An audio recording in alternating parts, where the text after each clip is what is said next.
एजे ली का रिटर्न तो हुआ, लेकिन अब क्या है नेक्स्ट प्लान? वही ब्रॉक लेसनर को लेके निकल आई एक बड़ी अपडेट। कहीं जॉन सीना ने एज को टीज किया, साथ ही निकल के आई है कुछ बड़ी न्यूज इस वीक की, आइयो ने देखते हैं। देखिए, एजे ली के रिटर्न ने रेसल पलोजा में एक मैच तो सेट कर दिया है, बेकी लिंच और सेथ रॉलिंस के अगेंस्ट सीएम पंक और एजे ली का। लेकिन दोस्तों और भी बहुत सी अपडेट्स उनको लेके निकल के आई हैं। पहले तो मल्टीपल ईयर्स का कॉन्ट्रैक्ट साइन हुआ है एजे ली और डब्ल्यूडब्ल्यूई का, तो इसका मतलब यही है कि लंबे टाइम तक अब एजे ली डब्ल्यूडब्ल्यूई में रहने वाली हैं। साथ ही स्मैकडाउन के बाद वो बेकी लिंच का आईसी टाइटल लेके इधर उधर घूमती हैं, जो बता रहा है कि वो जल्द ही आईसी टाइटल के लिए भी राइवलरी करने वाली हैं बेकी लिंच के साथ। खैर मानना पड़ेगा, जब से बेकी लिंच ने आईसी टाइटल को लिया है तब से उसकी वैल्यू तो बढ़ गई है। जितनी भी अभी तक स्टोरी लाइन्स रही हैं उनके अंदर काफी मीनिंग रहा है। उसी के साथ साथ दोस्तों कई फीमेल रेसलर्स ने भी एजे ली को कांग्रेचुलेट किया। पेज ने उनको कांग्रेचुलेट किया, फिर बेली ने तो उनकी एंट्री की वीडियो ही डाल दी। ट्रिनिटी भी उनको कांग्रेचुलेट करती हैं, और इवन रॉक्सेन पेरेज तो बोलती हैं मॉमीज होम, क्योंकि दोस्तों रॉक्सेन ट्रेनिंग करती हैं पंक के साथ में। पंक को वो अपना मेंटोर भी मानती है और फादर फिगर भी मानती हैं। साथ ही रिसेंटली उन्होंने उनको एक मूव भी लगाया था। वहीं दोस्तों नेक्स्ट रॉ पे भी हमको एजे ली दिखने वाली हैं। हो सकता है कि इस रॉ पे वो क्राउड के साथ में बात करती हमें नजर आए। वहीं ट्रिपल एच भी एजे ली का वेलकम करते हैं और उनको थैंक्स बोलते हैं कि वो वापस आई। वहीं एजे ली के साथ फोटो डालते हुए ये चीज बता देते हैं कि जो भी सुपरस्टार डब्ल्यूडब्ल्यूई से जाता है वो कभी भी अपने घर वापस आ सकता है। एजे ली और सीएम पंक जैसे सुपरस्टार्स का रिटर्न ये होप भी देता है कि डीन एम्ब्रोज जैसे सुपरस्टार्स भी डब्ल्यूडब्ल्यूई में वापस आ सकते हैं। वहीं दोस्तों इस चीज का क्रेडिट ट्रिपल एच को भी जाता है, क्योंकि जब से ट्रिपल एच आए हैं सारी चीजें काफी प्रोफेशनली होने लगी हैं। वहीं दोस्तों जॉन सीना के फाइनल अपीयरेंस की सारी डिटेल्स तो निकल ही आई हैं, लेकिन जो उनकी आखिरी अपीयरेंस थी सैटरडे नाइट मेन इवेंट की, उसकी लोकेशन नहीं निकल के आई थी। लेकिन अब दोस्तों उसकी भी लोकेशन निकल आई है, वो होने वाली है वॉशिंगटन डीसी। फैंस चाहते थे कि बॉस्टन के अंदर जॉन सीना अपना फाइनल मैच लड़े और Saturday night main event Boston के अंदर ही हो, क्योंकि बॉस्टन ही जॉन सीना का होम टाउन है। खैर इसको लेके भी न्यूज निकल के आई है कि बॉस्टन की बिडिंग थोड़ी कम थी, यानी वॉशिंगटन डीसी ने ज्यादा पैसे दिए कि सैटरडे नाइट मेन इवेंट उनके यहाँ पे हो। डब्ल्यूडब्ल्यूई ने पूरी कोशिश तो की कि बॉस्टन के अंदर उनका मैच हो पाए, इसीलिए लोकेशन कंफर्म होने में इतना टाइम भी लग रहा था, लेकिन एट द एंड वॉशिंगटन के अंदर ही उनका लास्ट मैच होने वाला है। वहीं दोस्तों लास्ट स्मैकडाउन पे जॉन सीना ने सिर्फ आरकेओ को ही टीज नहीं किया था, साथ साथ में उन्होंने एज के फिनिशर को भी टीज किया था। जिस तरह स्पीयर मारने से पहले एज अपना एक्शन करते हैं वो एक्शन करके। अब ये चीज एक थोड़ी सी हिंट और थोड़ी सी होप तो दे रही है एज वर्सेस जॉन सीना के मैच की। लेकिन दोस्तों मैं पहले से कहता आ रहा हूँ, अगर जॉन सीना डेस्परेटली कहेंगे तभी एज का रिटर्न हो सकता है डब्ल्यूडब्ल्यूई में। हालांकि उनका एएडब्ल्यू का कॉन्ट्रैक्ट एक्सपायर होने ही वाला है अक्टूबर में, लेकिन उनका डब्ल्यूडब्ल्यूई रिटर्न टोटली डिपेंड करता है जॉन सीना के ऊपर। उसी के साथ साथ दोस्तों नैश जो कि रिंग अनाउंसर है स्मैकडाउन के, वो भी जॉन सीना को थैंक्स बोलते हैं कि उनको एक प्रिविलेज मिला स्मैकडाउन पे आखिरी बार जॉन सीना को अनाउंस करने का। साथ ही जितनी भी बार उन्होंने अनाउंसमेंट किया है उसका भी उनको काफी प्रिविलेज है, और इस मोमेंट को नैश कभी भी अपनी लाइफ में नहीं भूल पाएंगे, ये भी वो बोलते हैं। वहीं दोस्तों जॉन सीना की स्मैकडाउन जर्नी को एंड तो ब्रॉक लेसनर ने ही किया। वहीं ब्रॉक लेसनर को लेके भी एक बड़ी अपडेट निकल के आई है। दोस्तों ब्रॉक लेसनर का कॉन्ट्रैक्ट बहुत पहले ही एक्सपायर हो गया था, लेकिन दोस्तों उस टाइम में डब्ल्यूडब्ल्यूई ने उनका कॉन्ट्रैक्ट रिन्यू नहीं किया था। कई सुपरस्टार्स कॉन्ट्रैक्ट रिन्यू ना होने पे दूसरी कंपनीज की तरफ देखने लगते हैं, लेकिन डब्ल्यूडब्ल्यूई को इस चीज का विश्वास था कि ब्रॉक लेसनर कभी भी एईडब्ल्यू में नहीं जाएंगे। फिर जैसे ही उनका लॉ सूट थोड़ा क्लियर होता है, वो समर स्लैम के टाइम पे उनको एक नया कॉन्ट्रैक्ट साइन करवाते हैं। साथ ही जब वो कॉन्ट्रैक्ट में नहीं भी थे तब भी डब्ल्यूडब्ल्यूई उनका नाम as a free agent use कर रही थी। अब ये चीज प्रूव करती है कि कितना ज्यादा अच्छा बॉन्ड है डब्ल्यूडब्ल्यूई और ब्रॉक लेसनर का, या फिर ये कहना ज्यादा सही होगा कि टीके और ब्रॉक लेसनर का रिलेशन बहुत ही अच्छा है। वहीं दोस्तों एजे स्टाइल्स और डोमिनिक का फ्यूड अभी कुछ टाइम के लिए पॉज हो गया था। रीजन ये था कि डोमिनिक थोड़ा ट्रिपल ए के अंदर अभी बिजी नजर आ रहे हैं, लेकिन बैकस्टेज रिपोर्ट्स के हिसाब से अभी इनका फ्यूड खत्म नहीं होने वाला। इनका फ्यूड तब तक खत्म नहीं होने वाला जब तक एजे स्टाइल्स आईसी टाइटल को ना जीत लें, क्योंकि रिपोर्ट्स निकल के आ रही हैं कि एजे स्टाइल्स का कॉन्ट्रैक्ट 2025 में ही एक्सपायर होने वाला था, और इसके बाद वो एक नया कॉन्ट्रैक्ट रिन्यू करने के बारे में नहीं सोच रहे थे और रिटायरमेंट लेने के बारे में सोच रहे थे। लेकिन बैकस्टेज रिपोर्ट्स ये भी हैं दोस्तों कि 2026 तक एजे स्टाइल्स के कॉन्ट्रैक्ट को रिन्यू कर दिया गया है। इसके चलते हो सकता है कि वो आईसी टाइटल को होल्ड भी कर ले। अब अगर उनको आईसी टाइटल दे ही रहे हैं तो जॉन सीना के साथ एक मैच दे दो भाई। अच्छा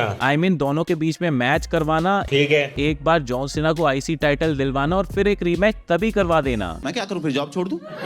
और उस रीमैच के अंदर एजे स्टाइल्स को जितवा देना। कम से कम John Cena grand slam champion तो बन जाएंगे।